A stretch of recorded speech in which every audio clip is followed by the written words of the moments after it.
Our understanding of how physical objects move goes all the way back to 1687, when Isaac Newton introduced his famous laws of motion, more than 100 years before quantum physics was even a concept.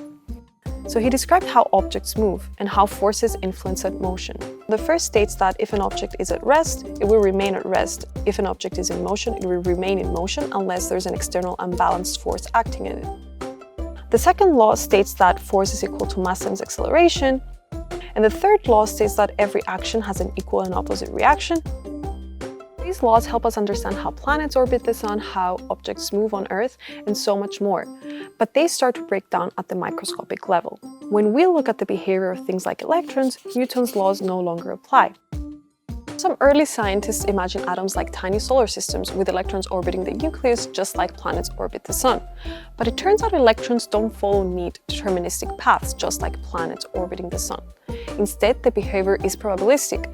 We can only predict the likelihood of where they might be at a given time. So that's where quantum physics comes in. It's our framework for understanding nature at the smallest of scales. The more we know about these distinct laws governing nature at the smallest of scale, the more tools we have to create an even more exciting future for all of us. In fact, it's already shaping technology, communication, medicine, and so much more.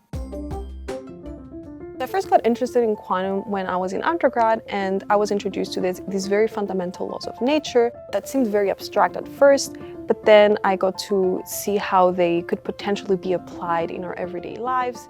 I know quantum is complicated, but the basic idea is simpler than you think. So what exactly is quantum? In quantum mechanics, a system is described by a quantum state,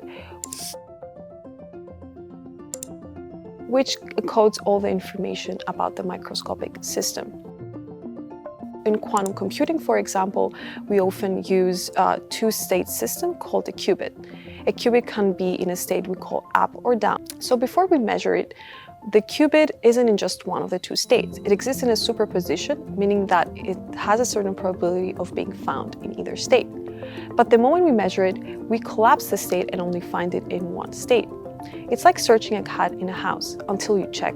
The cat might be on either floor, but the moment you find the cat somewhere, you lose any information of where it was prior to finding it. Another unique characteristic of quantum systems is entanglement.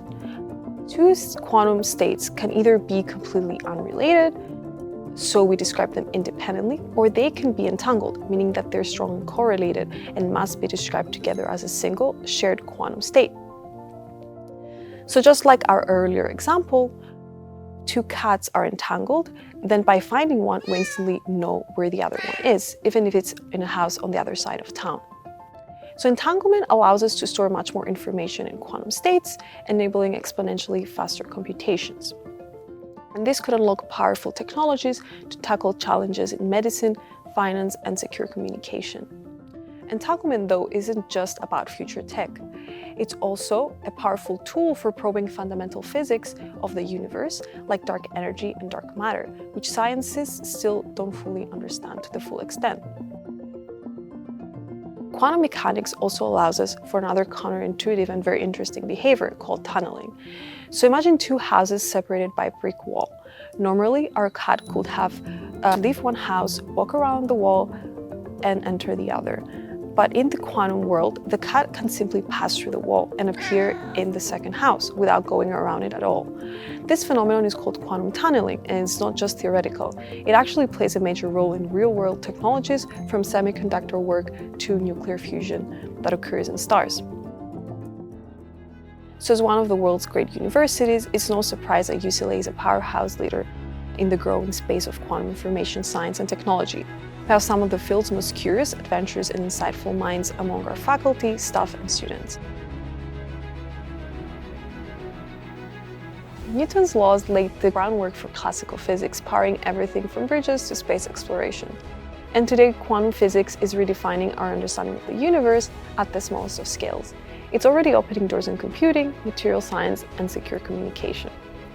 But its most transformative applications may still be unknown. And that's what makes this field so exciting.